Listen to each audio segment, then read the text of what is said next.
Om Sai Nadhaya Namaha. Chapter 2. Object of writing the work: Incapacity and boldness in the undertaking. Hot discussion. Conferring significant and prophetic title of Hemadpant, Necessity of a Guru. In the last chapter, the author mentioned in the original Marathi book that he would state the reason that led him to undertake the work and about the persons qualified to read the same, and such other points.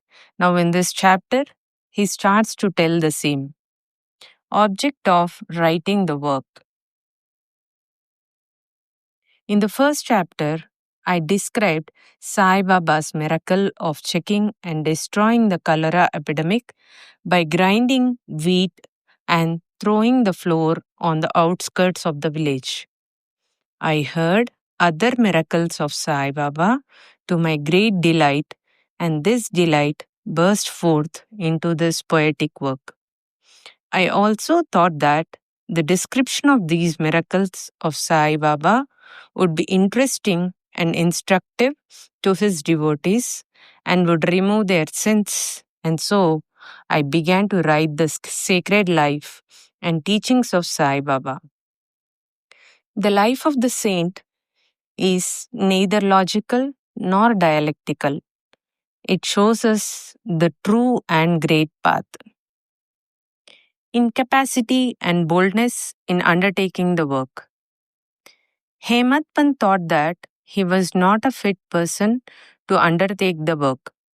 He said, "When I do not know the life of my intimate friend, nor do I know my own mind, then how can I write the life of a saint or describe the nature of incarnations, which even the Vedas were unable to do? One must be a saint himself before he could know other saints. Otherwise, how can I describe their glory? To write the life of a saint is the most difficult, though one may as well be able to measure the depth of the water of the seven seas or enclose the sky with cloth trappings. I knew that this was the most venturous undertakings which might expose me to ridicule. I therefore invoked Sai Baba's grace. The premier poet, saint of Maharashtra, Sri Dhyaneshwar Maharaj, has stated that the Lord loves those who write the lives of saints, and the saints also have their own peculiar method of assigning the service which the devotees launch for. The saints inspire the work, the devotees become only an indirect cause or an instrument to achieve the end. For instance, in 1700 Shaka year, the poet Mahipati aspired to write the lives of saints. Saints inspired him and got the work done. So also, in 1800 Shaka year, Dasganu's service was accepted. The former wrote 4 works: Bhakta Vijay, Sant Vijay, Bhakta Lilamrut, and Sant Lilamrut, while the later wrote 2, Bhakta Lilamrut and Sant Kathamrut, in which the lives of modern saints were described.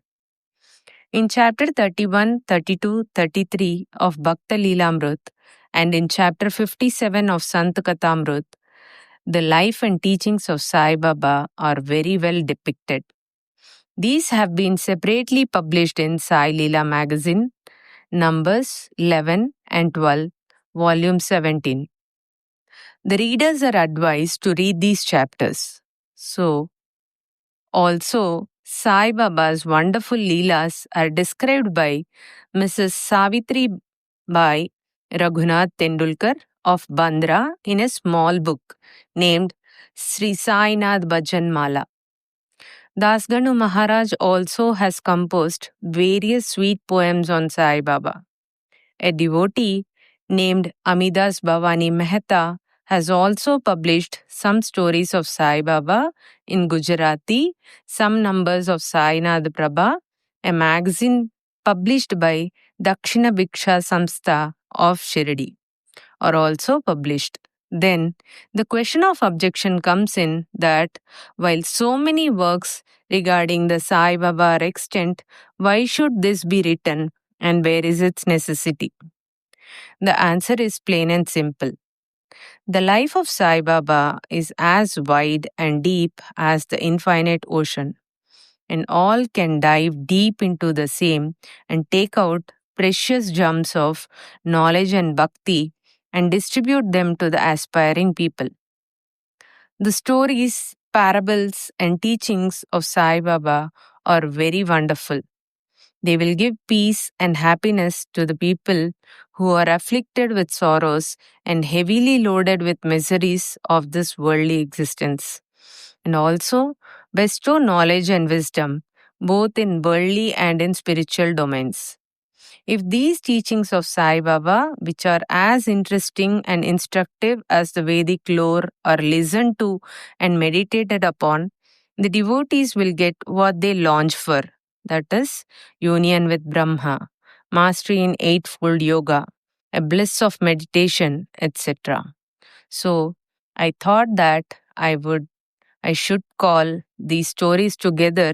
That would be my best upasana. This collection would be most delightful to those simple souls whose eyes were not blessed with Sai Baba's darshan. So I set about collecting Sai Baba's teachings and expressions, the outcome of his boundless self realization.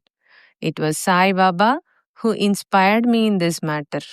In fact, I surrendered my ego at his feet and thought that my path was clear and that he would make me quite happy here and in the next world. I could not myself ask Sai Baba to give me permission for this work. So I requested Mr. Madhav Rao Deshpande, alias Shama, Baba's most intimate devotee, to speak to him for me. He pleaded for my cause and said to Sai Baba, "This Anna Sahib wishes to write your biography. Don't say that you are a poor fakir and there is no necessity to write it. But if you agree and help him, he will write, or rather, your grace will accomplish this work. Without your consent and blessing, nothing can be done successfully." When Sai Baba heard this request, he was moved and blessed me by giving his udi and placing his boon bestowing hand on my head, said, "Let him make a collection of stories and experiences, keep notes and memos. I will help him. He is only an outward instrument.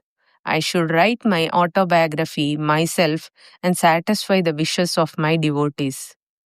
He should get rid of his ego, surrender it at my feet. He who acts like this in life, him I help the most. What of my life stories? I serve him in his house in all possible ways. When his ego is completely annihilated and there is no trace of it, I myself shall enter into him and shall myself write my own life. Hearing my stories and teachings will create faith in devotees' hearts and they will easily get self realization and bliss. Let there be no insistence on establishing one's own view, no attempt to refute others' opinions, no discussion of pros and cons of any subject. Significant and prophetic title. The word discussion put me in mind of my promise to explain the story of my getting the title of Hemadpant, and now I began to relate the same. I was on close friendly terms with Kaka Saheb Dikshit and Nana Saheb Chandorkar. They pressed me to go to Shirdi and have Baba's darshan, and I promised them to do so. But something in the meanwhile turned up, which prevented me from going to Shirdi. The son of a friend of mine at Lonavala fell ill, My friend tried all possible means, physical and spiritual, but the fever would not abate. At length, he got his guru to sit by his bedside of his son, but this too was of no avail. Hearing this, I thought, what was the utility of the guru if he could not save my friend's son? If the guru can't do anything for us, why should I go to Shirdi at all? Thinking this way, I postponed my Shirdi trip, but the inevitable must happen, and it happened in my case as follows. Mr. Nana Saheb Chandorkar, who was a divisional officer, was going on tour to Basin. From Tana, he came to Dadar and was waiting for a train bound for Basin. In the meanwhile, a Bandra local turned up. He sat in it and came to Bandra and sent for me and took me to task for putting off my Shirdi trip. Nana's argument for my Shirdi trip was convincing and delightful, and so I decided to start for Shirdi the same night. I packed up my luggage and started for Shirdi. I planned to go to Dadar and from there to catch the train for Manmad, and so I booked myself for Dadar and sat in the train. While the train was to start, a Mohammedan came hastily to my compartment and, seeing all my paraphernalia, asked me where I was bound to. I told him about my plan. He then suggested that I should go straight to Boribandar and not to wait at Dadar, as the Manmad mail did not stop at Dadar. If this little miracle or Leela had not happened, I would not have reached Shirdi next day as settled, and many doubts would have assailed me.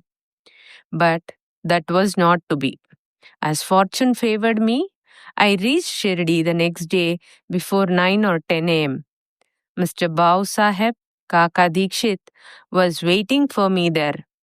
This was in 1910, when there was only one place, that is Sate's Vada, for lodging pilgrim devotees. After alighting from the Tonga, I was anxious to have darshan when the great devotee Tatya Saheb Nulkar returned from the masjid and said that Sai Baba was at the corner of the Wada and that I should first get the preliminary darshan and then, after bath, see him at leisure. Hearing this, I ran and prostrated before Baba, and my joy knew no bounds. I found more than what Nana Chandorkar had told me. All my senses were satisfied, and I forgot my thirst and hunger. The moment I touched Sai Baba's feet, I began a new lease of life. I felt myself much obliged to those who spurred and helped me to get the darshan, and I considered them as my real relatives, and I cannot repay their debt. I only remembered them and prostrated before them.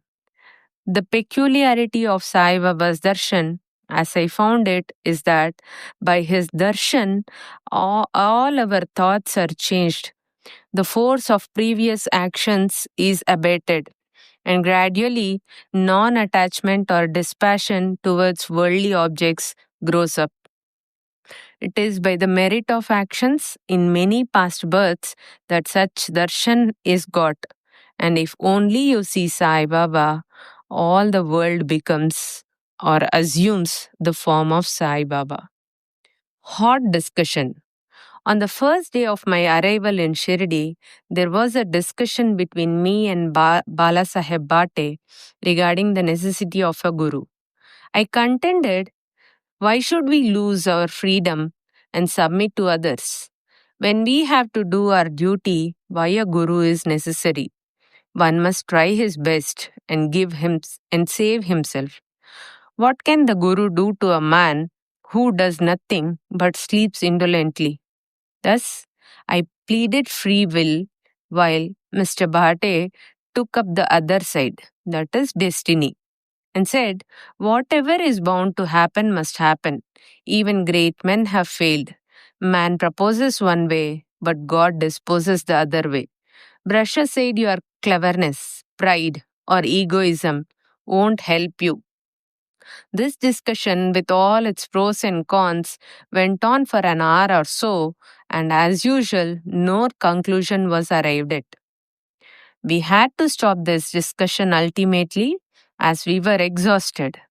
The net result of this was that I lost my peace of mind and found that unless there is strong body consciousness and egoism, there would be no discussion. In other words, it is egoism which breeds discussion. Then, when we went to the masjid with others, Baba asked Kaka Saheb Dikshit the following: What was going on in the Vada? What was the discussion about? And staring at me, Baba further added, What did this Hemadpant say? Hearing these words, I was much surprised. The masjid was at a considerable distance from Satewada, where I was staying and where the discussion was going on. How could Baba know our discussion unless he be omniscient and inner ruler of us all? I began to think why Sai Baba should call me by the name Hemadpant. The word is a distorted form of Hemadri Pant. This Hemadri Pant was a well-known minister of the kings Mahadev and Ramdev of Devgiri of the Yadav dynasty. He was very learned, good-natured, and the author of works such as Chaturvarga Chintamani and Raja Prashasti. He invented and started new methods of accounts and was the originator of the Modi script. But I was quite the opposite, an ignoramus and of mediocre intellect. So I could not understand why the name or title was conferred upon me, but thinking seriously upon it, I thought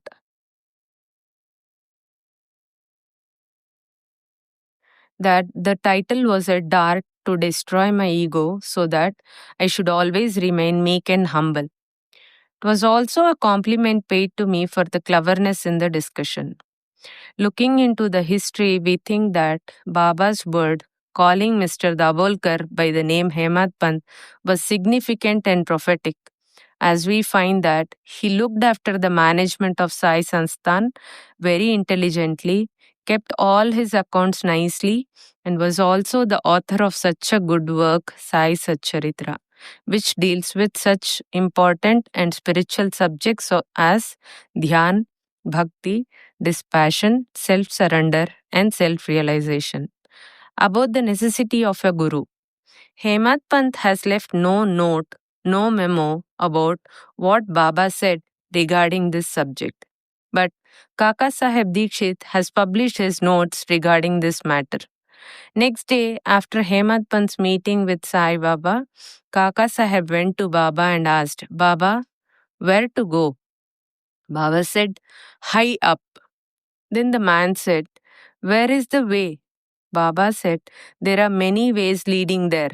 There is one way from here, Shirdi also. The way is difficult. There are tigers and wolves in the jungles on the way. I asked, But Baba, what if we take a guide with us? Baba answered, Then there is no difficulty. The guide will take you straight to your destination, avoiding wolves, tigers, and ditches, etc. on the way. If there be no guide, there is the danger of you are being lost in the jungles or falling into ditches. Mr. Dabolkar was present on this occasion and he thought that this was the answer Baba gave to the question whether Guru was a necessity. And he thereupon took the hint that no discussion whether man is free or bound is of any use in spiritual matters. But on the contrary, real paramartha is possible only as the result of the teachings of the Guru, as is illustrated in this chapter of the original work. In the instances of great avatars like Ram and Krishna, who had to submit themselves to their gurus, Vasishta and Sandipani, respectively, for getting self realization and that the only virtues necessary for such progress are faith and patience. By Sai Satcharitra, Chapter 2, 191 and 92. Bow to Sri Sai. Peace be to all.